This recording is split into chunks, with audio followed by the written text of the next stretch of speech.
So a reminder to raise your hand if you'd like to ask a question. I have questions for Ben, please. Matt? Hey Ben, well done. Did you get so pumped up out there? How do you bring yourself down? Like, what is that process like? Does it happen automatically as soon as you get off the court, or does it take hours? What happens now after you have a win like that and you've got 15,000 people yelling for you? I don't know. I guess it's business as usual. I get on the bike for 10 minutes. I do some stretching. My physio, I go shower, come talk to you guys. Go home and eat, and by that time I'm a little bit more settled and getting closer to getting ready to go to sleep. But yeah, it's never easy playing later matches. Obviously, it's never too late here. But at other slams, it can be a lot difficult. You're playing until 2 a.m. Oh, sorry. That's all right. My bad. Howard? Sorry. One tennis-related question and one not. First, it's a slightly different path you've taken to get to this point this year than last year.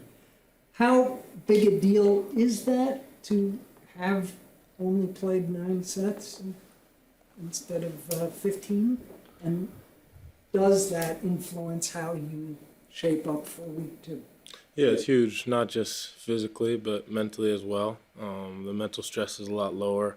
The elation is so high after winning a 5-set match because it feels so big, or you get to a 10-point tiebreaker, and, there's so much tension and so much nerves. And obviously any win at a slam is a big win, but you can be slightly more mellow about it, although I'm not a very mellow person. When it's a 3-set win, that's a bit more decisive. So yeah, I think that being in the second week of slams, the less sets that you have on your body is a huge, huge thing. Hermione? Oh, No, okay. sorry, carry on, Howard. Sorry. You mentioned on court some of the folks with you, including your sister, who I guess have to skip work, and Tiffany. What does Tiffany? Trinity, sorry. No, it's all good. What? Who's Tiffany? You tell me. Trinity. Trinity, I'm sorry. No, you're good. Does that make a difference, having a comfort level when you're not in the grind of it? Seeing those friendly faces when you look in the stands, especially when you can get up close to them at some of these courts here, and having them away from the court.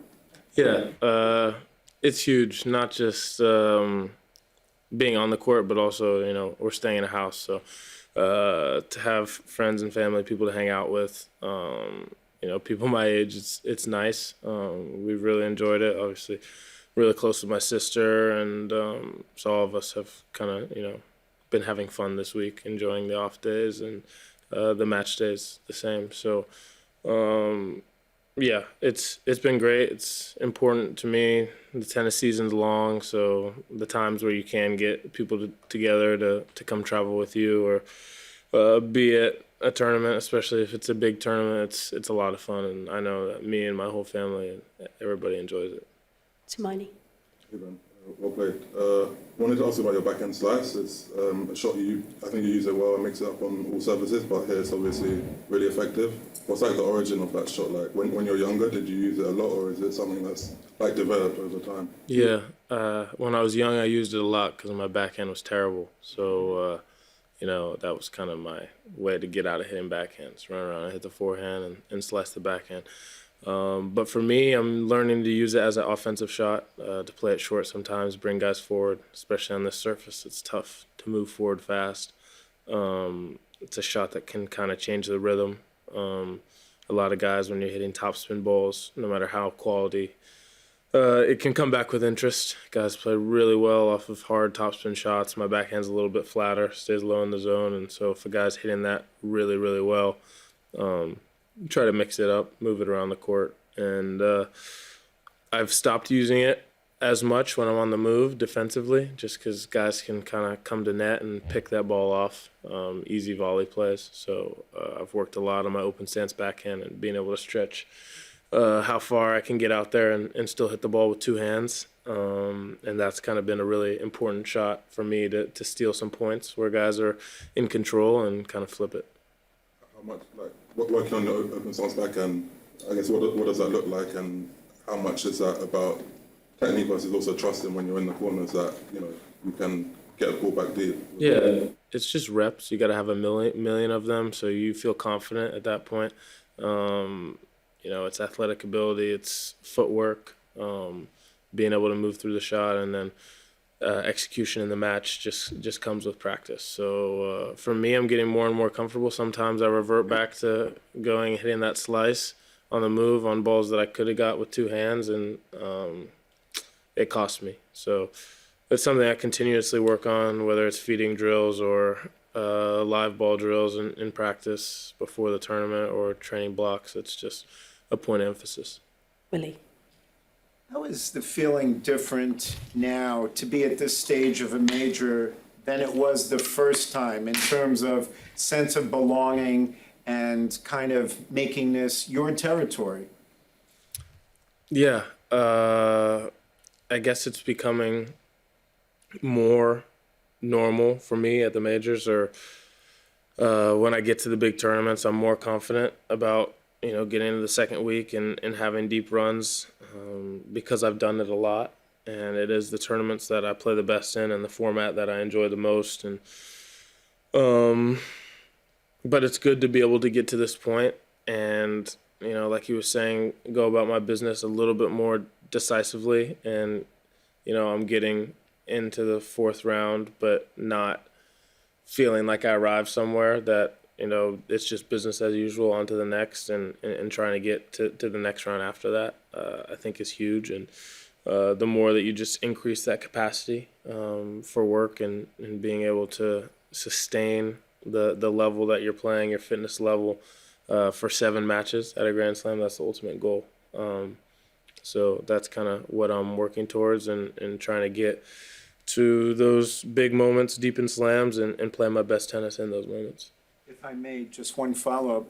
What sense of satisfaction do you take from that consistency in getting to this stage over several majors?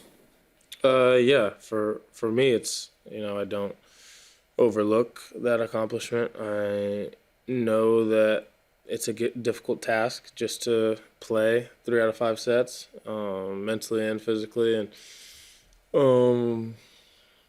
to have a lot of deep runs. I think it is pretty cool.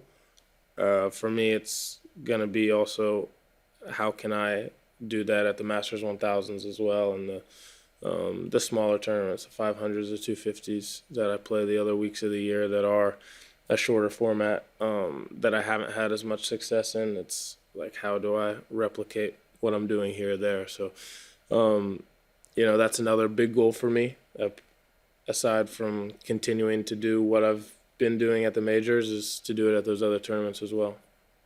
Just here. Yeah, you're one of the few left-handed players here, and I was wondering, what is your experience with that when you were younger, and do you think it's an advantage?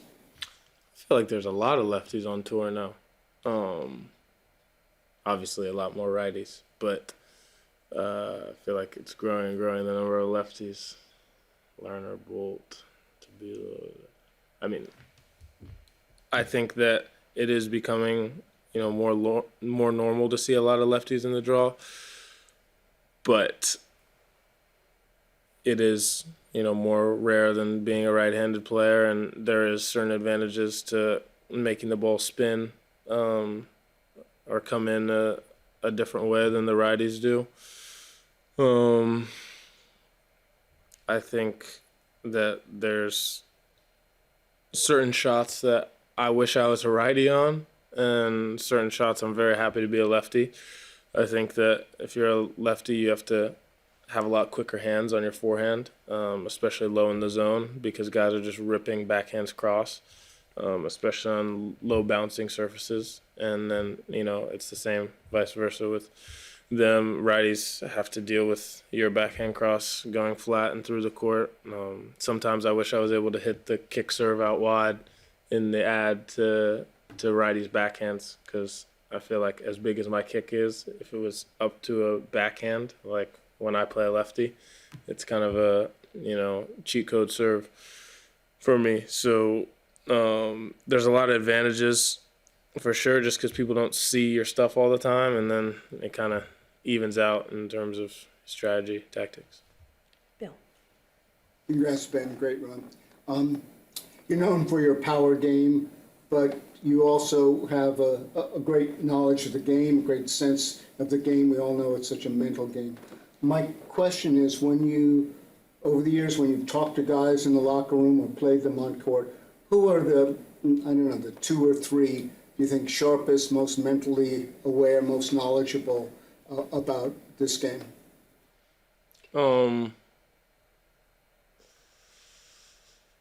Tough question. There's a lot. Everyone is sharp in their own way. Like, Taylor Fritz has a great tennis mind, and he knows what he has to do to win matches, and he's very objective, and he knows why he lost matches as soon as he walks off the court, and you can see him talking through it during the match with his box. He's not getting coached as much during the match. He's just talking through and making adjustments and telling them what's going on. I think he has a great tennis mind. I think Francis Tiafoe has a great tennis mind, and him in full flight. The